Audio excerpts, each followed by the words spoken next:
आदाब, इस्तकबाल है आपका। मैं हूं आपके साथ सना वारिस। आप देख रहे हैं JKLH लाइव। खबरों को तफसील से जानेंगे। जिला किश्तवाड़ से बड़ी खबर है। जिला किश्तवाड़ में पुलिस की SIU ने कई मकामात पर छापे मारे हैं। पुलिस और SIU की तरफ से मुश्तरका तौर पर ये छापेमारी की गई है। बताया जा रहा है कि SIU ने जिला किश्तवाड़ के 6 मकामात पर छापामारी अंजाम दी। किश्तवाड़ जिले के 36 दहशतगर्दों के खिलाफ गैर जमानती वारंट जारी किए गए हैं। NIA अदालत ने इन दहशतगर्दों के नाम पर ये गैर जमानती वारंट जारी किए हैं। ये तमाम दहशतगर्द POK से काम कर रहे हैं, ऑपरेट कर रहे हैं। किश्तवाड़ में उनके मुताल्लिका मकानात, रिहायशी अहाते की तलाशी ली गई। SIU ने उमर मोहल्ला किश्तवाड़ में बिलाल अहमद भट्ट के घर पर भी छापा मारा। वो अभी पाकिस्तान में हैं। छात्रू इलाके में भी छापे मारे गए हैं। तो किश्तवाड़ के ये कई इलाके हैं जहां पर छापे मारे गए।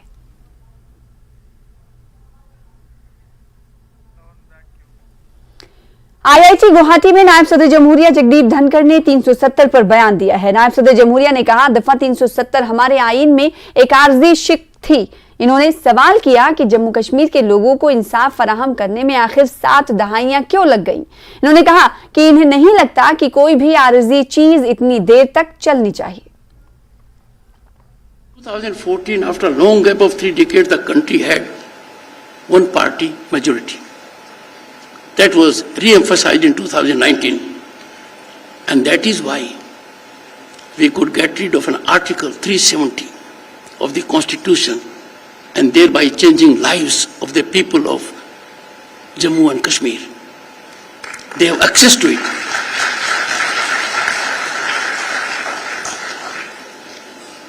This historic justice, why did it take 7 decades? Article 370 is labeled in the Constitution as a temporary article. I don't think a temporary thing should last that long. 2014, after long... आगे बढ़ेंगे। जिला राजौरी में एक दिलदौद सड़क हादसा पेश आया। इस हादसे में 4 अफराद की मौत हो गई है। हादसे में 8 दीगर अफराद जख्मी भी हो गए हैं। बताया जा रहा है कि एक इको गाड़ी बंगाई से थाना मंडी जा रही थी। बंगाई से कुछ दूरी पर ही इस गाड़ी को हादसा पेश आया। ये गाड़ी सड़क से लुढ़क कर गहरी खाई में गिर गई। इस हादसे में 4 अफराद की मौके पर ही मौत हो गई है। हादसे में 8 अफराद जख्मी हुए हैं। जख्मियों को अस्पताल मुंतकिल कर दिया गया।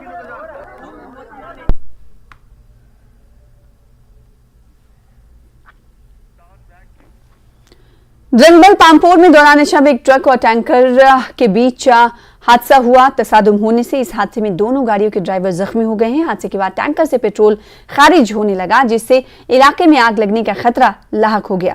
ताहम SHO पामपोर जाजिब मोहम्मद भट्ट ने इलाके में बिजली सप्लाई बंद करवाई और फायर सर्विस को तलब किया, जिन्होंने आग लगने से इलाके को बचाया और बड़े हादसे को टाला गया।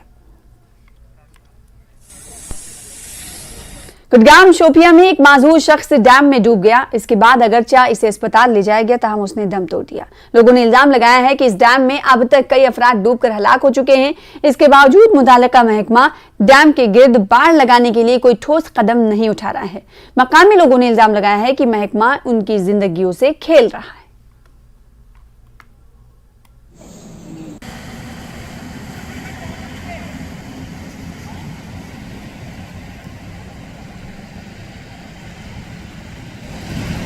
उधर जम्मू शहर समेत जम्मू डिवीजन के कई अजला में कल रात से बारिश हुई है। कई मकामात पर काफी तेज बारिश हुई है और मुख्तलिफ मकामात पर पानी जमा होने से नक्लो हमल मुतासिर हुई है। कठुआ की बात करें तो कठुआ में भी बारिश की वजह से पानी जमा हो गया है। कठुआ के हटली मोड़ इलाके की करीब तेज बारिश की वजह से पानी जमा हो गया, जिसकी तस्वीरें टीवी स्क्रीन पर अब से कुछ देर बाद आप देख रहे थे। मुख्तलिफ इलाकों की तस्वीरें हैं जो एक के बाद एक टीवी स्क्रीन पर हम आपको दिखा रहे हैं। तेज बारिश और जगह जगह पानी जमा हो जाने की वजह से लोगों को मुश्किलात का सामना करना पड़ा। पानी जमा होने से कई मकामात पर गाड़ियां पानी में फंस गईं और लोग इन्हें निकालते देखे गए। सड़कों पर काफी पानी जमा हो गया। चल से हम बसोली जा रहे थे फंक्शन में, मैरिज में, तो मैडम ड्यूटी भी जा रहे थे, उसके बाद बसोली जा रहे थे। तो कितना फंस के पानी में? अभी फंसे, ज़्यादा पानी था, गाड़ी हमारी तैरने के जी, तो हम कंफ्यूज, हमें पता नहीं था कि इधर इतना पानी। आपका शुक्रिया, आपने जो हमें तीन आदमी थे गाड़ी में, हम 15-20 मिनट फंसे रहे। हाँ, पुलिस भी पहुंची है, लेकिन आपने ज़्यादा सपोर्ट किया हमारा, जिसकी वजह से आप किस तरह की स्थिति रही अब आप बीच में फंसे को क्या लग रहा है? हमें तो बहुत ऐसे लग रहा था कि पता नहीं अभी क्या होगा, अगर आप सपोर्ट नहीं देते या कोई नहीं आता तो हमें मुश्किल था। जी जी जी। क्या गवर्नमेंट को क्या कहना चाहते हैं नेशनल हाईवे? नेशनल हाईवे देखो ये इतना बड़ा इधर ये है हाईवे है ये हमारा, इसके लिए इसको प्रशासन को कुछ करना चाहिए। उधर मेंढा में सब डिवीजन के दूधरा जिला के संग्योट में हुई जोरदार बारिश की वजह से सड़क के किनारे नालियां न होने से सड़क ने नाले की शक्ल इख्तियार कर ली है। कई जगहों पर सड़क बह गई है, जिसकी वजह से मुसाफिरों को मुश्किलात का सामना करना पड़ रहा है। लोगों ने मांग की है कि सड़क के किनारों पर नालियां बनाई जाए। मेंढर के कई इलाकों में रात से ही तेज बारिश हो रही है और इंतजामिया की जानिब से लोगों से अपील की गई है कि वो एहतियात बरतें, नदी और नालों के किनारे ना जाएं। एक तवील अरसे से जो है पूरा गांव संग्योट व चंडियाल एडमिनिस्ट्रेशन से लगातार गुहार लगाता आ रहा है हमारी रोड के सिलसिले में, लेकिन अभी तक कोई भी एडमिनिस्ट्रेशन की तरफ से कोई भी जो है ऐसा इकदाम नहीं उठाए गए कि हमारी रोड का मसला हल हो। पिछले काफ़ी अरसे से हमारे बीडीसी और डीडीसी दीगर हमारे सरपंचिस हजरात, हमारे सोशल एक्टिविस्ट तमाम ने ये इशू राइज़ किया, लेकिन आज तक जो है हमारी ये प्रॉब्लम सॉल्व नहीं हुई। आज भी जो है लगातार आपको पता है कि पिछले काफ़ी अरसे से जो है हमारे जो जम्मू कश्मीर में बारिश का सीज़न चल रहा है, इस बारिश की वजह से जो है हमारी जो रोड की खस्ता हालत बड़ी ख़राब हो चुकी है। और हमारी जो लगातार ये हमने एडमिनिस्ट्रेशन से गुहार लगाई थी कि हमें जो यहाँ पे एक पुली जो है बनवा के दें, ताकि हमारी जो रोड जो गाड़ियों की आमदोरफ्त, इंसानों की जो पैदल वहाँ से लोग चलते हैं, इनकी आमदोरफ्त चलती रहे। लेकिन आज तक कोई भी एडमिनिस्ट्रेशन की तरफ से कोई भी इस पर एक्शन नहीं लिया गया। कंसर्निंग डिपार्टमेंट के कुछ ओहदेदारान यहाँ पे आए और वो भी फ़ोटो शोटो खींच के चले गए, लेकिन किसी ने गौर नहीं किया। आज फिर जो है यहाँ हमारे यहाँ पे मतलब ताबड़तोड़ बारिश हुई है और उस बारिश की वजह से जो है काफ़ी नुकसान भी हमारे इलाके में पहुँचा है, काफ़ी फसली नुकसान। हालांकि जानी माली कोई नुकसान नहीं हुआ, लेकिन हमारी जो फसलों का नुकसान हो चुका है।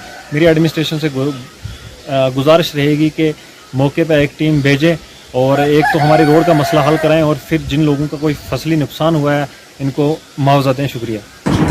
देखिए जी, संग्योट विलेज संग्योट की जो रोड है वो PMGSY की रोड है। अभी रिसेंटली क्या किया, वहाँ पे OFC केबल जो है वो खुदाई की है, उसको केबल को दबाया है वहाँ पे, और उसमें प्रॉपर तरीके से पैकिंग नहीं की है, जिसकी वजह से जो वो ड्रेनेज सिस्टम है पूरा डिस्टर्ब हो गया वहाँ पे। और जब भी वहाँ पे बारिश या कोई थोड़ा सा ऐसे होता है तो सारा पानी वो रोड में आ जाता है। इस ज़िम्मन में मैंने खुद 2 बार वहाँ पे विज़िट किया और जब देखा डिपार्टमेंट कंसर्न को, एक्सीन साहब को और AE को उनको मैंने डायरेक्ट किया कि इनका एक नोटिस लिया जाए। ये कंसर्न जो कंपनी है इसमें काम कर रही है, तो उसमें उस कंपनी के ख़िलाफ़ जो है FIR जो रिकमेंड हमने कर दी थी SHO गुरसाई को, अभी तक मुझे पता नहीं है कि उसने SHO ने FIR लगाई है या नहीं, वो हम स्टेटस ले लेंगे। मोर एवर उसके बाद ये जो उसको डिपार्टमेंट को डायरेक्शंस दे दी गई हैं कि जो इनके ड्रेनेज है उसको बेहतर बनाया जाए ताकि रोड जो है डैमेज से बच सके। पुंछ से खबर है, जहां पर शराब की दुकान खोलने की लोगों ने सख्त मुखालिफत की। शराब की दुकान खोलने के खिलाफ लोगों ने जबरदस्त एहतजाजी मुजाहरा किया। सुरनकोट तहसील हेडक्वार्टर में शराब की दुकान खोलने की लोगों ने मुखालिफत की है। शराब की दुकान खोलने पर बरहम लोगों ने एहतजाजी मुजाहरा भी किया।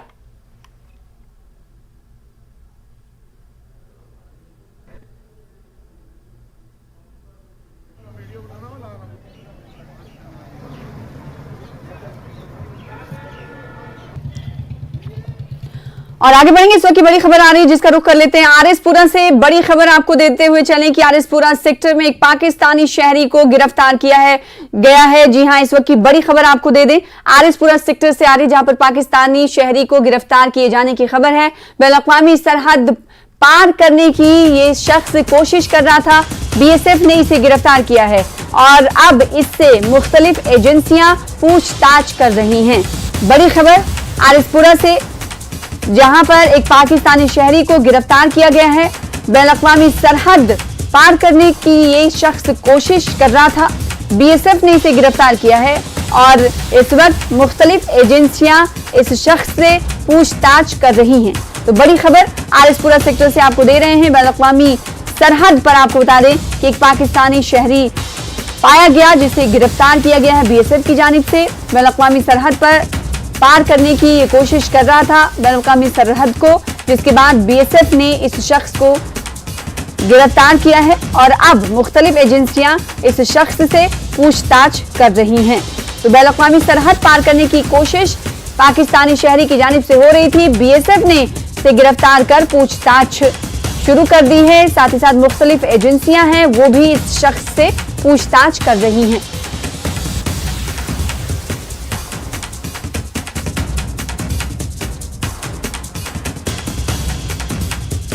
आगे बढ़ेंगे। बालतल और नुनवन बेस कैंप से सालाना श्री अमरनाथ जी यात्रा जोश खरोश के साथ जारी है। रोजाना हजारों की तादाद में यात्री मुकद्दस शिवलिंगम के दर्शन कर रहे हैं। इस बीच आज अमरनाथ यात्रियों का छठा जत्था रवाना हुआ। भगवती नगर बेस कैंप जम्मू से रवाना होने वाले छठे जत्थे में 6107 यात्री शामिल हैं। ये काफिला 244 छोटी बड़ी गाड़ियों में रवाना हुआ। इसमें पहलगाम से 3929 यात्री 140 गाड़ियों में रवाना हुए। इसी तरह 2178 यात्री बालतल से 104 गाड़ियों में अमरनाथ के लिए रवाना हुए।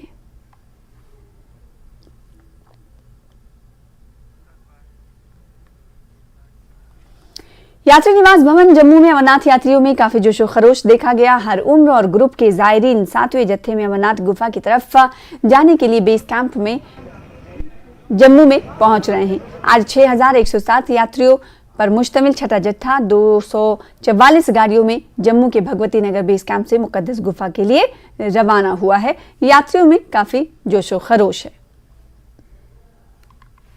निवास भवन जम्मू में मौजूद हूं और आप देख सकते हैं उत्साह जो श्रद्धालु में है, जो देश के कोने कोने से यहां पहुंच रहे हैं, उसमें किसी भी तरह की कमी नहीं है। हालांकि जम्मू में पिछले 2 दिन से लगातार जो है बारिश हो रही है, लेकिन इसका जो इम्पैक्ट है वो यात्रा पे नहीं आया हो, यात्रा बाधित नहीं हुई है। हमारे साथ कई एज ग्रुप के जो यहाँ पे श्रद्धालु हैं वो पहुंचे हैं। कितना एज है आपका जी? कितना एज है आपका? एज हमारी 70 वर्ष है।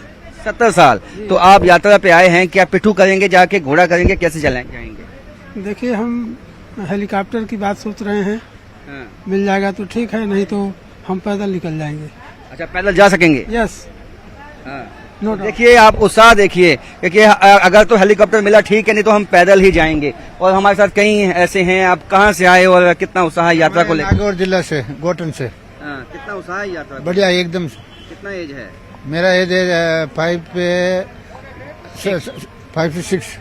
अच्छा, 56 साल। 56 साल आपका एज है। तो कैसे जाएंगे यात्रा? पिट्ठू पे करेंगे, घोड़े पे करेंगे, कैसे करेंगे? देखते हैं, भगवान का हुक्म होगा, जैसे देखेंगे आगे जाके। तो पैदल भी जाएंगे? अभी तो पैदल की यात्रा का करना का मूड है। आप क्या कहेंगे? पैदल ही जाएंगे।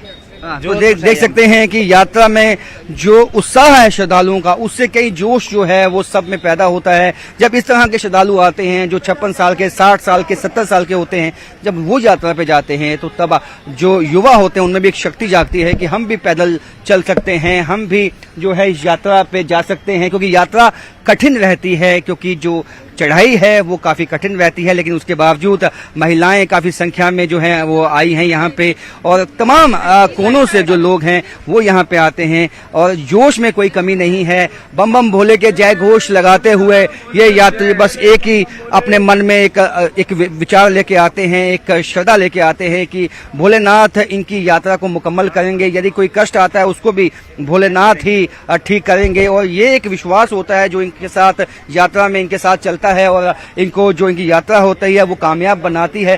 तो ये हम कह सकते हैं कि जम्मू एक मंदिरों का शहर है और आजकल जम्मू में एक त्योहार सा मौसम जो है आप कहेंगे, बारिश का भी, मानसून भी है और इसके साथ हम कहेंगे एक फेस्टिवल भी है जम्मू में। ये गलत नहीं होगा, क्योंकि श्रद्धालुओं का जो जोश है वो जम्मू में जब बम बम भोले जय घोष लगते हैं तो आप देखिए कि किस तरह का एक माहौल बनता है, एक श्रद्धामय माहौल बनता है, एक ऐसा माहौल बनता है जिसमें हर कोई चाहता है, एक आनंद वो लेता है इस माहौल का। तो जम्मू के लोग भी गदगद हैं और श्रद्धालु भी बहुत खुश हैं व्यवस्था से। उनका कहना है कि प्रशासन ने बहुत अच्छी व्यवस्था उनके लिए की है, चाहे वो खाने पीने की है, रहने की व्यवस्था है और चाहे वो सिक्योरिटी की व्यवस्था है, वो बहुत अच्छी है और उनका जोश पहले से ज्यादा दोगुना हो चुका है।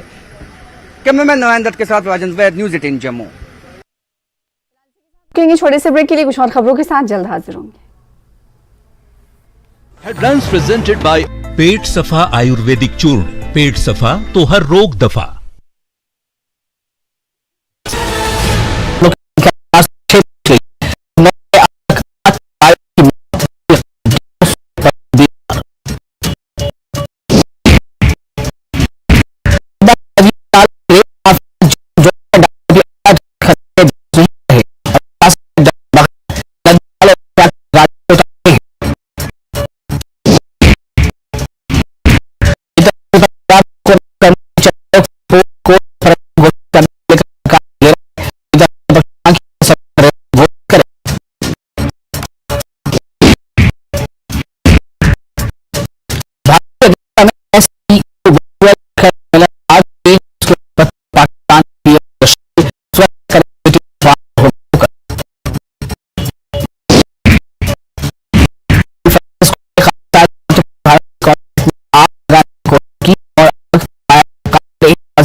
ब्रेक के बाद एक बार फिर से आपका इस्तकबाल करते हैं। जम्मू कश्मीर में भी आज गुरु हरगोबिंद जी का गुरु पर्व जोशो खरोश के साथ और मजहबी अकीदत व एहतराम के साथ मनाया जा रहा है। इस हवाले से आज जम्मू कश्मीर के मुख्तलिफ गुरुद्वारों में अकीदतमंदों का काफी रश देखा जा रहा है। रहनावारी श्रीनगर के छठी पातशाही में भी गुरु पर्व मनाया जा रहा है।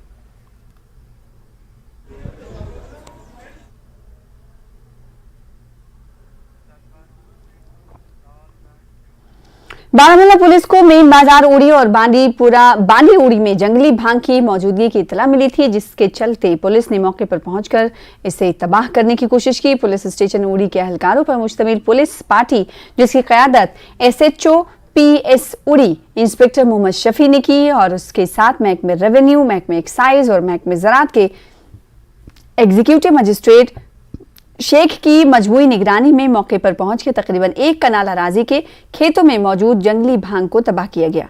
उड़ी टाउन के आम लोगों ने बारामूला पुलिस की कोशिश की सताइश की।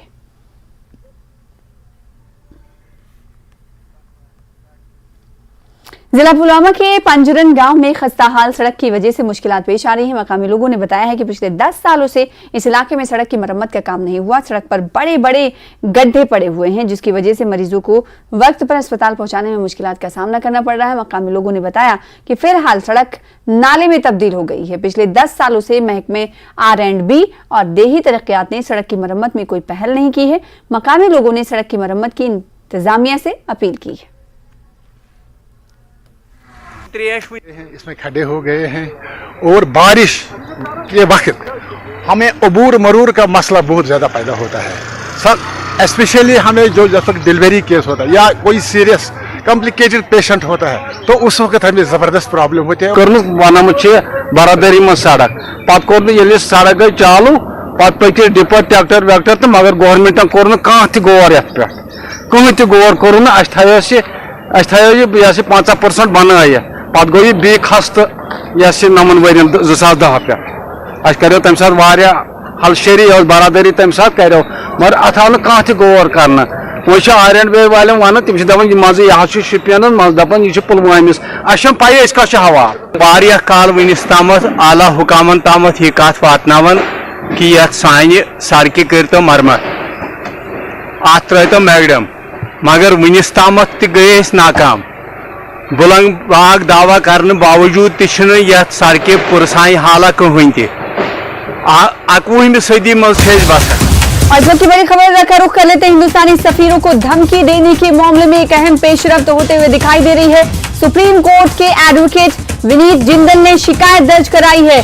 अमेरिका, ऑस्ट्रेलिया और कनाडा के पुलिस चीफ से शिकायत दर्ज कराई गई है सुप्रीम कोर्ट के एडवोकेट की जानिब से, जिनका नाम विनीत जिंदल है। Sikh for justice and pro Khalistanis के खिलाफ शिकायत दर्ज कराई गई है। यहाँ पर यह बताना जरूरी है कि पिछले दिनों ही हमने देखा कि हिंदुस्तानी कौंसिल खाने को आग की नजर करने की कोशिश की गई थी अमेरिका में, और उसके बाद ये देखा गया कि कनाडा में कई ऐसे पोस्टर्स खालिस्तानियों की तरफ से निकाले गए और उसमें हिंदुस्तानी सफीरों के फोटोज लगाए गए थे, पोस्टर लगाए गए थे, जिसके बाद अब सुप्रीम कोर्ट के एडवोकेट विनीत जिंदल ने शिकायत दर्ज कराई है। अमेरिका, ऑस्ट्रेलिया और कनाडा के पुलिस चीफ से इसकी शिकायत दर्ज कराई। इस शिकायत में क्या कुछ कहा गया है जानने की कोशिश करेंगे। हमारे साथ हमारे संवाददाता सुशील पांडे जुड़ रहे हैं दिल्ली से, नुमाइंदे इस खबर पर ज्यादा जानकारी के साथ। शिकायत दर्ज कराई गई, इस शिकायत में क्या कुछ कहा है सुप्रीम कोर्ट के एडवोकेट ने? सुशील, साफ तौर से जिस तरह विदेशी धरती पर खालिस्तानियों के द्वारा लगातार जो इंडियन काउंसलेंट्स हैं उस पर लगातार हमला किया जा रहा है, चाहे वो कनाडा की बात करें, चाहे वो अमेरिका की बात करें, इन तमाम जगहों पर लगातार जो फिलहाल खालिस्तानी समर्थक हैं वो लगातार जो इंडियन सीनेट्स हैं उनको नुकसान पहुंचाने की कोशिश कर रहे हैं, और इसीलिए ये एक शिकायत दर्ज कराई गई है। सुप्रीम कोर्ट के वरिष्ठ एडवोकेट हैं विनीत जिंदल, उनके द्वारा, और इस पूरे मामले में जांच की की मांग कर रहे हैं। आपको बता दें कि जिस तरह फिलहाल विदेशी धरती पर इस तरह से जो इंडियन सीनेट्स हैं उन पर इस प्रकार से अटैक करना कहीं ना कहीं भारत सरकार के लिए भी एक गंभीर मामला है, और इसीलिए ये माना जा रहा है कि जल्द इस पूरे मामले में जो एनआईए की टीम है, भारत की जो जांच एजेंसी है, वो यूएस जा सकती है इस पूरे मामले में जांच को लेकर। सबसे महत्वपूर्ण बात है कि जिस तरह जो तमाम फिलहाल फॉरेन के जो पुलिस चीफ हैं उनसे शिकायत करने के पीछे वजह यही है कि इस पूरे मामले को काफी गंभीरता से लिया जाए, ताकि जो खालिस्तानी समर्थक हैं उनके किसी भी प्रकार के एक्शन पर तुरंत कार्रवाई की जाए वहां के पुलिस के द्वारा। साथ ही साथ विनीत जिंदल के द्वारा यह भी कहा गया है कि सरकार इस पूरे मामले में कहीं ना कहीं तुरंत कार्रवाई करते हुए जिस तरह से विदेशी धरती पर जो भारतीय जो दफ्तर हैं जिनको लगातार, चाहे वो कनाडा की बात करें चाहे वो अमेरिका की बात करें, लगातार खालिस्तानियों के द्वारा उनके टारगेट पर है, और इस तरह से आने वाले दिनों में विदेशी धरती पर जिस तरह भारतीय दफ्तर को टारगेट किया जा रहा है, ये आने वाले समय में एक बड़ा समस्या बन सकता है। और हाल ही में देखा जा रहा है कि कई ऐसे इंडियन दफ्तर हैं अमेरिका में और कनाडा में जहां पर लगातार जो खालिस्तानी समर्थक हैं वो अटैक कर रहे हैं। लिहाजा इस पूरे मामले में वहां की सरकार के द्वारा इन तमाम समर्थकों पर तुरंत कार्रवाई की जाए और जो जिम्मेदार व्यक्ति हैं उनको तुरंत अरेस्ट किया जाए। हालांकि इस पूरे मामले को लेकर एनआईए भी जांच को लेकर आगे बढ़ चुकी है। सूत्रों के मुताबिक एनआईए ने इस पूरे मामले में संज्ञान लिया है और वो जल्द ही कनाडा और यूएसए एनआईए की टीम जाएगी और वहां जांच करेगी। लेकिन ये अपने आप में एक बड़ा कहीं ना कहीं मामला है जो फिलहाल खालिस्तानी समर्थकों के द्वारा फिलहाल भारतीय दफ्तर को टारगेट किया जा रहा है, और इसीलिए फिलहाल ये शिकायत दर्ज कराई गई है। अब ऐसे में देखना बेहद अहम होगा कि जब खालिस्तानी समर्थकों के द्वारा भारतीय दफ्तर को टारगेट किया जा रहा है और ऐसे में जो शिकायत दर्ज कराई है उसके बाद अब सरकार, मौजूदा जो फिलहाल केंद्र सरकार है और या फिर विदेश में जो फिलहाल पुलिस चीफ हैं, वो इस पूरी प्रक्रिया को लेकर कैसे आगे बढ़ते हैं। बिल्कुल जाहिर सी बात है, इस प्रक्रिया को लेकर देखना ये होगा कि केंद्र सरकार की तरफ से क्या कुछ प्रतिक्रिया रहती है। हालांकि इस हवाले से यहाँ पर यह बताना भी जरूरी है कि अमेरिका की तरफ से और कनाडा की तरफ से इस पूरी घटना को लेकर, वाकई को लेकर तनकीद की गई थी, मजम्मत की गई थी, लेकिन सिर्फ मजम्मत से काम चलने वाला नहीं है। इस के खिलाफ, इन खालिस्तानी गतिविधियों के खिलाफ कुछ न कुछ कार्रवाई करने की जरूरत है और इसीलिए सुप्रीम कोर्ट एडवोकेट की तरफ से शिकायत दर्ज कराई गई। बहुत शुक्रिया सुशील हमारे साथ जुड़ने के लिए, इस खबर पर ज्यादा जानकारी देने के लिए, फराहम करने के लिए। फिलहाल JKLH लाइव में अभी के लिए बस इतना ही। मुझे दीजिए इजाजत। लगातार देखते रहिए न्यूज़ 18 JKLH की तमाम खबरें। नमस्कार, आदाब।